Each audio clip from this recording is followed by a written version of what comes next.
Okay guys, so we are going to start off the pie with the pie crust because it does need to chill. And so we're gonna go over the ingredients and what we need. And I'm gonna flip this around and show you guys what we got, and we will get started on the pie crust. All right, first off, we need 1 1/4 cup of all-purpose flour. We're gonna need 1/4 teaspoon of salt. I have pink Himalayan extra fine salt. And then we need 1/3 cup of cold butter diced into cubes. I've diced them up small, and then I stick them in the freezer and just keep them as cold as possible. And then 1/2 cup of sharp cheddar cheese grated. And we're gonna be needing 5 tablespoons of ice water. It needs to be as cold as possible. You could possibly be needing more or less. It kind of depends of your area where you live, and so I'm probably going to need more because we're here in the dry Colorado weather. And then we're going to use a food processor. You can also use a mixer, but food processor is just easy, and we're going to just mix it up, and we will I'll show you what is going to happen. Okay, so I put the 1/4 teaspoon of salt into the flour, and we are just going to pour it into the food processor.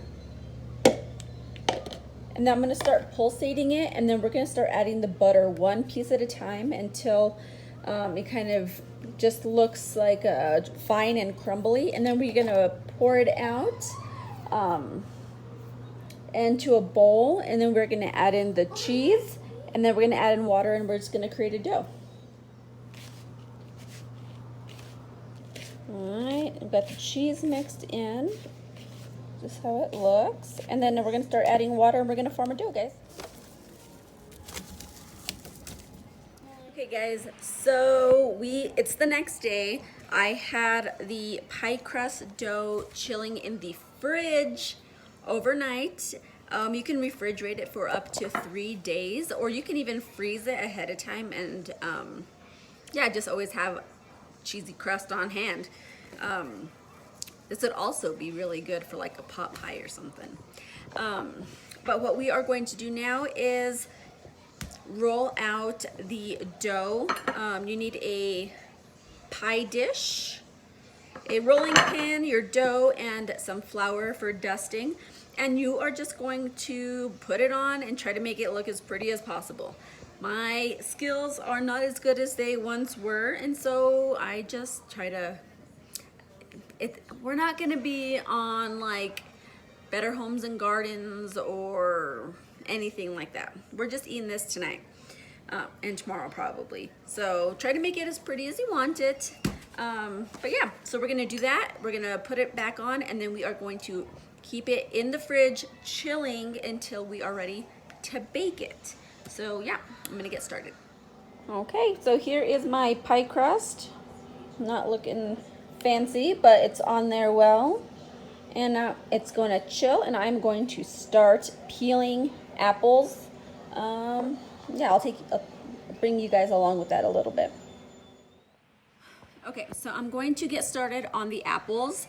You can use Jonagold, Honeycrisp, or Granny Smith, but we all know Honeycrisp are the superior apple. They are pricey, but well worth it. If you get them on sale, great. If you live somewhere where there's like a apple orchard or something, go pick your own apples. That'd be awesome. But we need 5 cups of apples, and they need to be peeled and sliced thick. Like not like super thick, but you know, not thin. Because we don't want them to turn to mush. We don't want applesauce pie.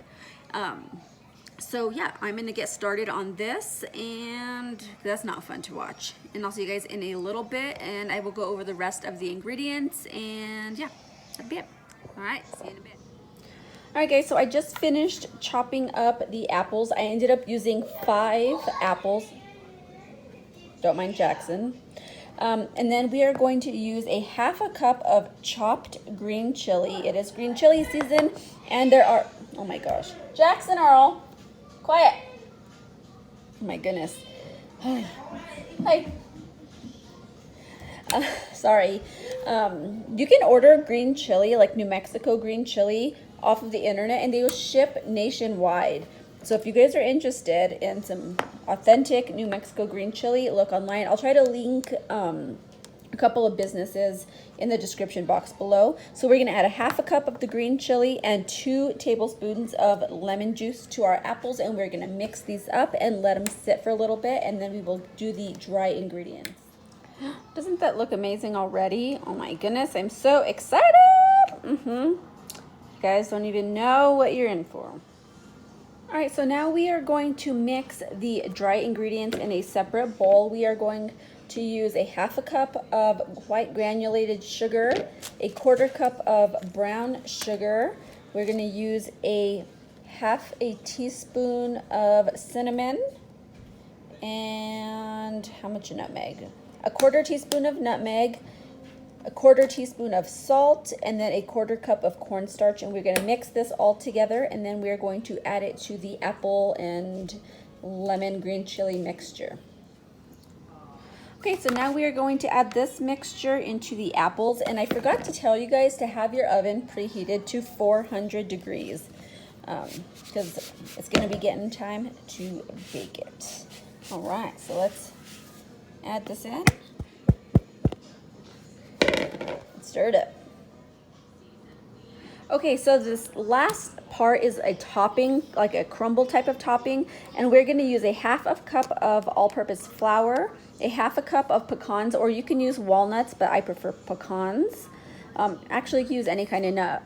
Piñon is like the official nut of New Mexico, which I think would be really good with this as well. Then we are going to use a 1/4 cup of brown sugar and 4 tablespoons of butter melted.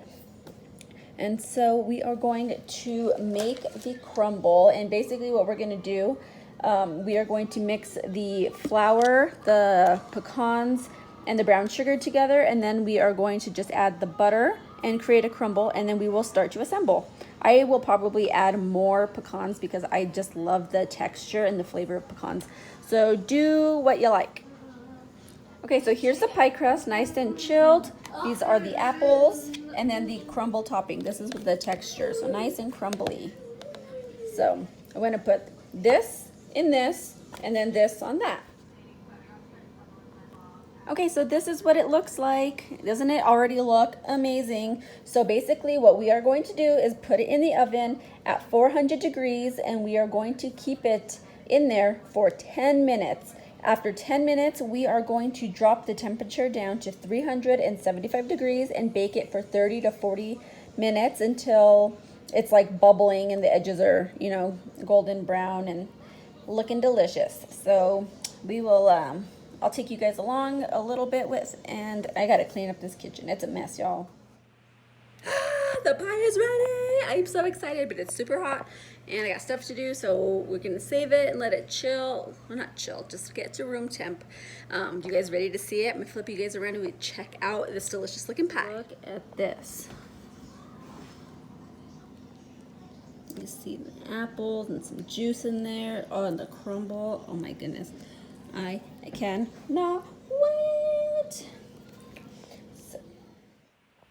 Okay guys, so let me know if you guys make this, if you need any help, tips, tricks, chili suggestions, anything like that. Leave me a comment below or follow me on Instagram, send me a message. If you know my number, send me a text, email, whatever. If you guys, y'all need to make this. It is so good.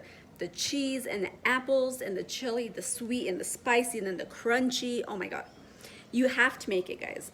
And when you do, you let me know, and it's gonna be one of your family favorites. I'm already like almost certain about it.